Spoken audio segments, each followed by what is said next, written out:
నా కోసం ఈయన దగ్గర బతిమాలనక్కర్లేదు. ఈయన ఒంటి నిండా విషయమే. అన్నట్టు సార్, మీరు దేవుడేం కాదు కదా. నా దారేంటో నేను చూసుకుంటాను. పాతు ఆపు. నీ దారేదో నువ్వు చూసుకో. ఆ దారే నీకు ముగింపు. నీలాంటి ఒక అమ్మాయి గొంతు ఇక పైన ఏ స్టేడియంలోనూ వినపడదు. అంతేకాదు, నీ ఫ్రెండ్ ఉన్నాడు కదా సోలమన్, వాడినేం చెయ్యాలో కూడా నాకు బాగా తెలుసు. రండి. ప్రెసిడెంట్ గారు, ఏంటి మునీరు పార్టీలో చేస్తుంది? వాళ్ళు అసలు మనుషులే కాదు, దారుణమైన వాళ్ళు. అటువంటి మనుషులతో మనం ఎప్పుడూ చాలా జాగ్రత్తగా ఉండాలి.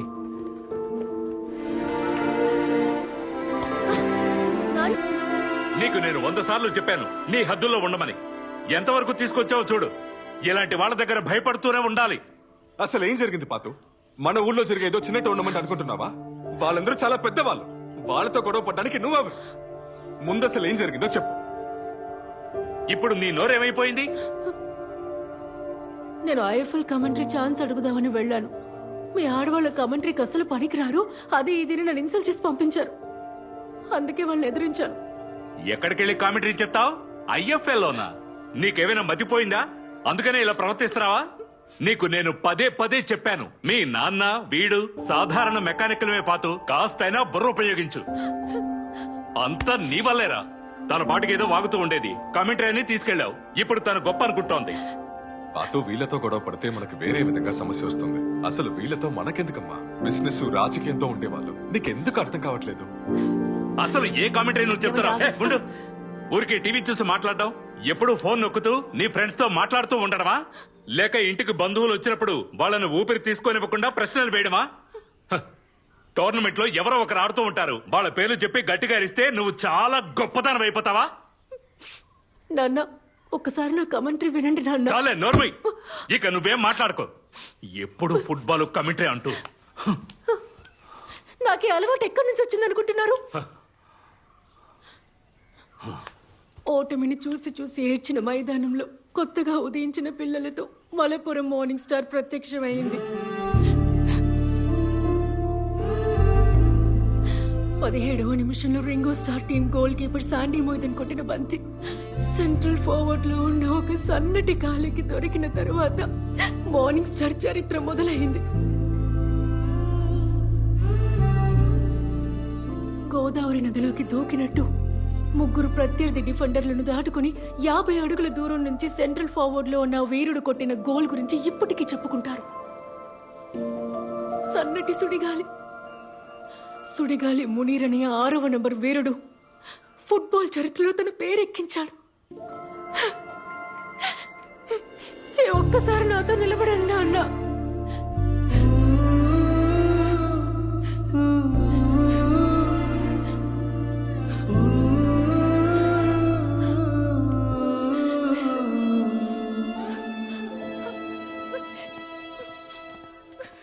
పాతు,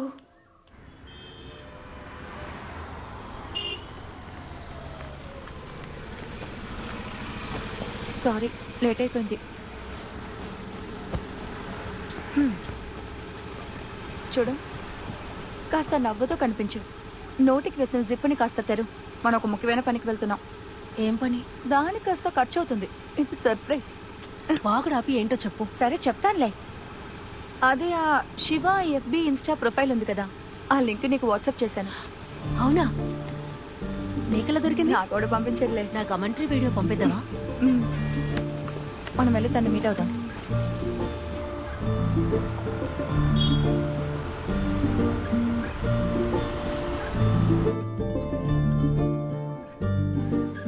ఊరే నాయన, ఏదో కూడా ఉన్నాడండి. సర్రా ఎందుకు ఎప్పుడు వెళ్దాం? రమ్య. ఫాతిమా. హాయ్.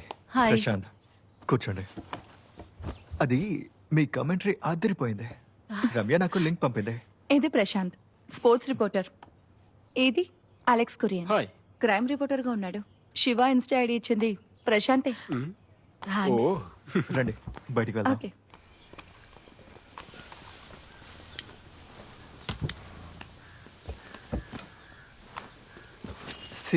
ఈ శివానే IFL కి డెప్యూటీ బ్రాడ్కాస్ట్ డైరెక్టర్. ఈ గేమ్ కి సంబంధించిన లైవ్ టెలికాస్ట్ మొత్తం డీల్ చేసేది ఆయనే. ఇక తిని చెప్పిన విషయం, నాకు తెలిసి షైజు దామోదర్ లాంటి ఎక్స్పీరియన్స్ కామెంటేటర్స్ ని హైర్ చేసుకోవడం తప్ప ఫ్రెషర్స్ కి ఆడిషనో ఇంటర్వ్యూనో ఇప్పటి వరకు జరగలేదు. శివగారిని కలుద్దామని ట్రై చేశాను కానీ కుదరలేదు. షైజు సార్ కూడా ట్రై చేశారు, ఆయన వల్ల కాలేదు. తను ఒక లాంటి మనిషి అని ఇంతకు ముందు నేను విన్నాను. అది అంత మ్యాటర్ కాదు. సోలమన్ రికమెండ్ చేసిన ఒక ప్రోగ్రామ్ కి వెళ్ళాను కామెంటరీ చేయడానికి. Solomon Solomon Margaret football player, వాళ్ళ అకాడమీలోనే వర్క్ చేస్తున్నాను. తన రికమెండేషన్ తోనే కేరళ స్కూల్ కమెంటరీకి వెళ్ళాను. కానీ ఆ ఫెడరేషన్ వాళ్ళ బుద్ధి చూపించారు. ఆ అమ్మాయిలు కమెంటరీ చేయలేరు, వాళ్ళ వాయిస్ డీప్ గా ఉండదు, ఇదంతా నీకు సెట్ అవ్వదు, నీకు ఇంకేదైనా మంచి ఛాన్స్ ఇప్పిస్తాను అన్నారు. నేను వచ్చేసా. ఎవరో జేషా? అవును అతనే. ఇంకా ఎల్పి గోపకుమార్ కూడా. ఓ వాడు పెద్ద వెధవ. నెంబర్ ఇవ్వలేదు కదా. అవన్నీ అయిపోయింది. నా నంబర్ తీసుకోవడం, డై వేసిన జుట్టుతో ఫొటోస్ పంపించడం, నీ కూతురు ఫ్రెండ్ అని చెప్పగానే బెదిరిపోయాడు. ఇప్పటిదాకా చేసిన తప్పులు కనిపిస్తున్నాడు. జేఎస్కి యాక్సిడెంట్ అయింది. నిన్న వాడి మొహం చూశాను, గుమ్మడికాయలాగా వాచిపోయింది. అదేం యాక్సిడెంట్ కాదు, సోలమన్ పంచ్ ఎఫెక్ట్. చెప్పానా? ఆ స్టేడియం సెక్యూరిటీ చెప్పింది నిజమే కదా. వాడిని చూసినప్పుడే అర్థమైంది బాగా తన్నులు తిన్నాడని. నేను ముందే చెప్పలా? అసలు అక్కడ ఏం జరిగింది? నిజమేంటో నాకు తెలీదు. ఇలా జరుగుంటుందని ఓ చెప్పాను. ఓకే. ఇప్పుడే ఆ అకాడమీ ట్రైనర్ని కొట్టిన కేసు ముగింపుకు వస్తుంది. అంతలోనే ఇంకోటి. ఆ నెక్స్ట్ వీకే అప్పీల్ కేసు తీర్పుకి వస్తుంది. అయితే సరే. సరే ఓకే. రా ఆ? రా. బాయ్. సరే. వాడి ముందు ఎందుకు ఈ సోలమన్ గురించి మాట్లాడతావు? ప్రాబ్లం అవుతుందా? అది చెప్పలేం. వాడు ఒక పెద్ద చండాలుడు. చెల్లెల లవర్ బైక్ లో గంజాయి దాచి వాడిని పోలీసులకు పట్టించి ఆ విషయాన్ని న్యూస్ పేపర్లో వేయించాడు. ఇప్పుడు ఏం చేద్దాం? చూసుకుందాలే పదా.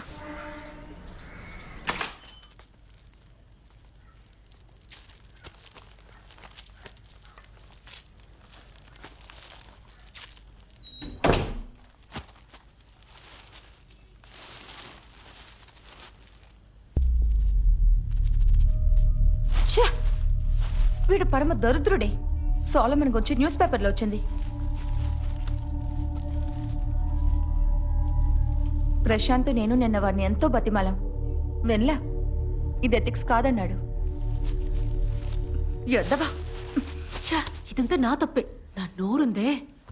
కేరళ ఫుట్బాలర్ సోలమన్ మార్కెట్ కేసు మరో 2 ఏళ్లకి వాయిదా పడింది. కేరళ ఫుట్బాల్ ఫెడరేషన్ ప్రెసిడెంట్ జైస్తో అద్దుమీరినందువలన ఈ శిక్షను ఇచ్చినట్లు నిర్ణయింపబడింది.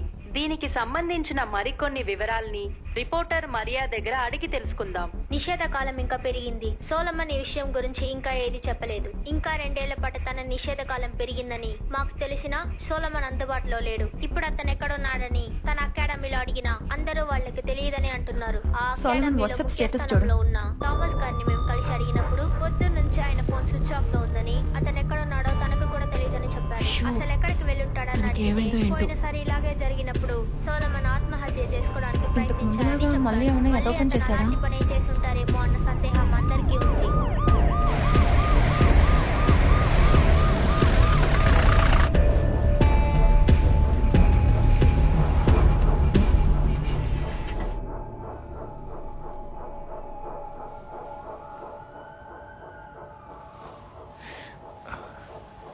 ఫాతిమా, నేను లేచి కూర్చోవాలి.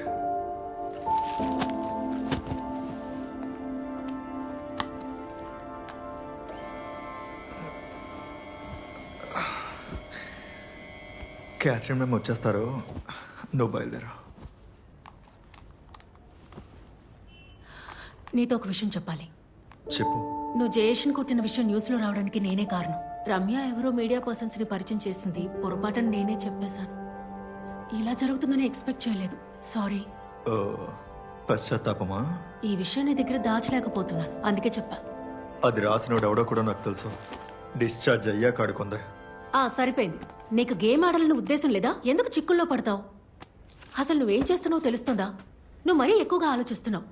ఎందుకు నువ్వు అకాడమీకి దూరంగా ఉంటున్నావు? చాలా మంది పిల్లలు నీలా కావాలని అనుకుంటున్నారు. వాళ్ళ దృష్టిలో నువ్వు హీరోవి, కానీ నువ్వేమో హీరో ఏంటి? నువ్వే తప్పు చేయలేదని అందరికీ తెలుసు. మరి ఇంకేంటి? ప్రతిసారి డిఫెండర్స్ ని దాటడం మెస్సీ వల్ల కూడా కాదు. అలా అనుకో. ఇలా చేయకూడదని కొన్ని వేల సార్లు అనుకున్నాను. కంట్రోల్ తప్పిపోతుంది. సర్లే వదిలే.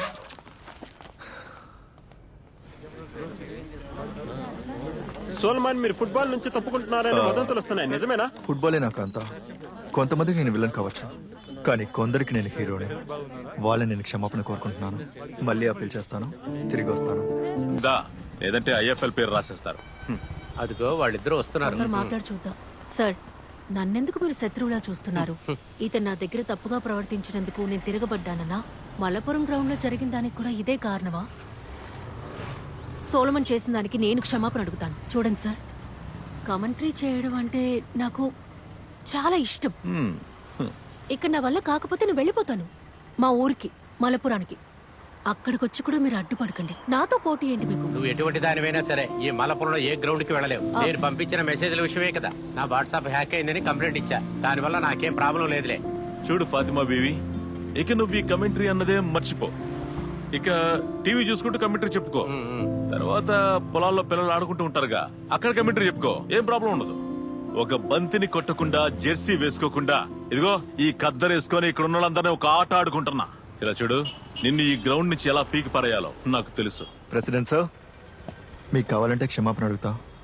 నన్ను క్షమించండి. నువ్వు క్షమించమని అడిగితే ఆహా, ఎలాగైనా క్షమాపణ అడుగుతావా?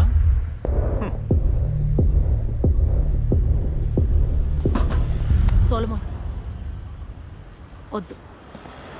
పరా పనికి మాలిన కొడక.